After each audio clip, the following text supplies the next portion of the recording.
In today's video, we're going to talk about why you ought to ignore the so-called withdrawal horror stories out there online. Stay tuned, I think you'll enjoy it.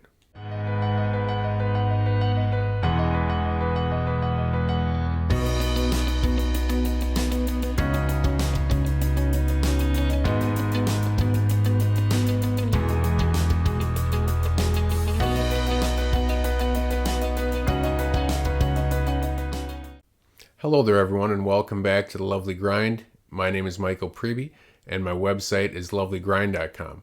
That's where you'll find blog posts about health, healing, and happiness. It's where you can find more information about my coaching. That's where you can find more information about my Support and Success monthly membership area. And that's where you can sign up to get my free monthly newsletters. So I hope you'll go check out that website. I'm glad you're back here on my YouTube channel. And I think you're really going to enjoy the topic of today's video because it's so relevant, so important for anyone out there who's trying to get off prescription medications, survive withdrawal, move forward with their life, and feel better. And the topic is one that I covered a little while back. It was my most watched YouTube video. And the topic is why you ought to ignore all those so-called horror stories out there that can seem so prevalent and all pervasive online. And in honor of that first video I made, I'm wearing the same shirt that I wore when I made that video. And hopefully this resonates with people in the same way because it continues to be an important topic.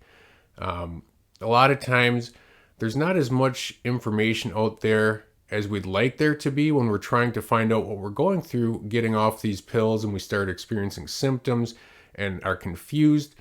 The doctors don't usually have a lot of good answers, or psychiatrists if a person's seeing one of them. And we want to go online and figure out what's going on, as I did when I got off Paxil and Xanax and started going through some things. We want to find out what's going on. So we go searching for reassurance, information, encouragement, and we can find that stuff, but a lot of times it's also mixed in with a whole lot of negativity. A whole lot of anxiety producing content and a whole lot of stuff that's just counterproductive to what we're trying to do and moving ourselves forward in positivity and healing. And so today I'm going to go through a few of the reasons why you shouldn't worry about those horror stories and why you actually should just stop paying attention to them at all. Now, the first reason you ought to take these so-called horror stories with more than a grain of salt is the fact that they're simply not representative of the entire global experience of people trying to come off these medications.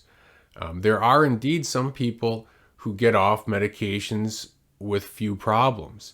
Maybe if you're watching this video and just thinking about it or haven't had any problems yet, maybe that will be you. I can think in my own personal life of two people, way back in the day when I was put on Paxil. It seems like everyone my age was being put on Paxil in the late 1990s, early 2000s. And I was put on it. I had a friend that was put on it. I had a brother that was put on it. I had a cousin that was put on it. You went to the doctor with any sort of stress complaint or any sort of physical ailment, and it seemed like next thing you know, they were recommending this new thing called Paxil. And so a lot of you know my story. I ended up taking the Paxil for quite some time, and I got off too quickly and went through a withdrawal. But my cousin, who I'm still friends with to this day, he got off and never really talked about any sort of withdrawal symptoms or syndrome. And that doesn't mean necessarily that he didn't go through anything, but it wasn't some big defining part of his life and some big ordeal as it was for other people. My little brother, he also got off it. And I can remember he had anxiety and some stuff going on with school and stuff back in the day. And next thing you know, the doctor recommended Paxil. He got off it. And I remember him taking a lot of baths for a little while and maybe laying around in his bedroom a little more often than usual. But he got off it, moved forward with his life. And he certainly was never online posting anything about it, or he wouldn't have even known what the word withdrawal was. So there's people who just get off this stuff. They don't have a ton of problems. They move forward with their lives. They're never looking on forums or message boards or whatever. And so that certainly represents a portion of the people who are getting off this stuff. So if you're someone who's in the process of tapering or thinking about getting off, maybe it won't be nearly as bad as you're fearing. That's an important thing to remember. Another important reason why these videos aren't necessarily representative, or these stories, online videos or posts, whatever they are, aren't necessarily representative of the whole story, is because people go online and they post the worst of the worst about what they're experiencing. But then they don't go and post about any of the improvements, or at least a lot of people don't. And I get it. When you're not feeling good, you want to reach out and you want to tell someone you're not feeling good. The problem is when you do that, or you do it repeatedly or at length or around people who are also vulnerable, that causes ripples and shock waves that then reverberate out to other people and cause them anxiety and knock them off track, and no one's really getting helped. So people go online when they're feeling bad and they post the worst of the worst, but then they don't go back on and post about the improvements, or at least a lot of people don't take the time to do that. Some do.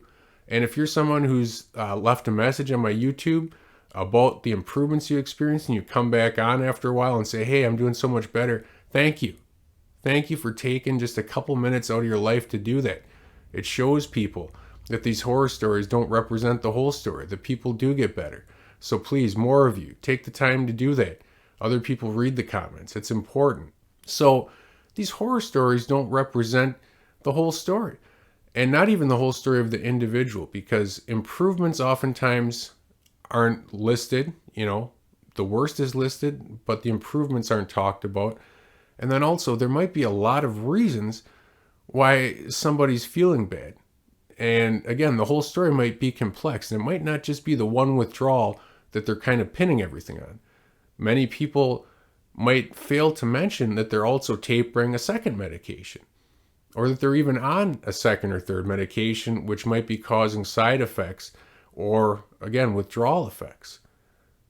People might have started taking antidepressant to get off of Benzo, but they keep saying everything's Benzo withdrawal without telling anyone else, oh, and I'm also trying to get off this other med. So then people think, oh, that Benzo withdrawal is just still going on for this person after all this time. And that might be a part of it, but it's not the whole story. And there might even be a lot of reasons, non-medication related, non-withdrawal related, why someone might not be feeling well at a particular point in time in their life. Maybe they aren't exercising. Maybe they are not around the right people.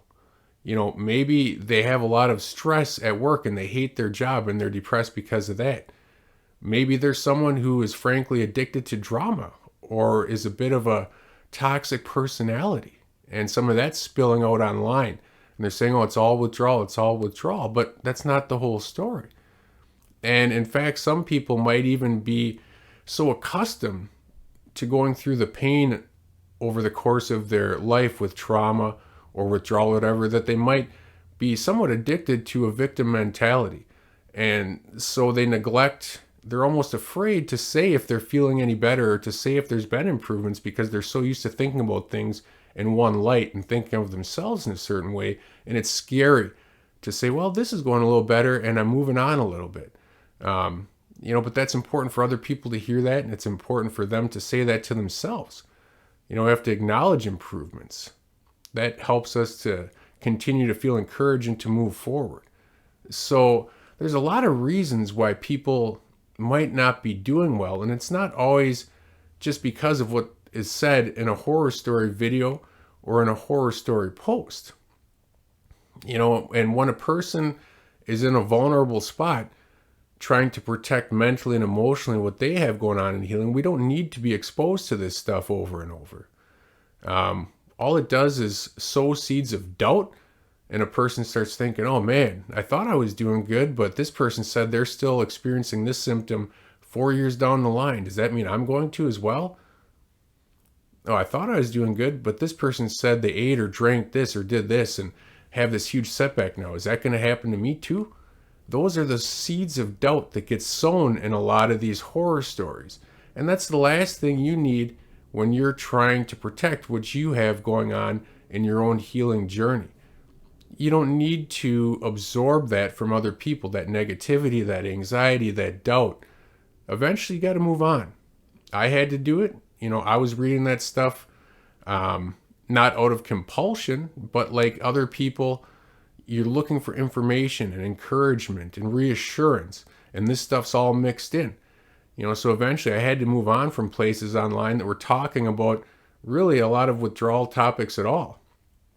I just had to move on with what I was doing with my own life and my own healing journey, the things that were working for me individually.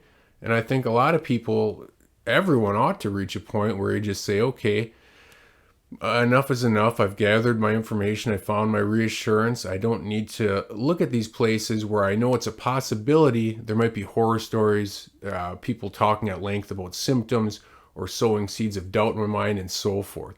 Just need to move on with what you're doing. Your story is your story, not someone else's. And no matter what someone else's story is and what the reasons are, it's ultimately not your story anyway. You're you.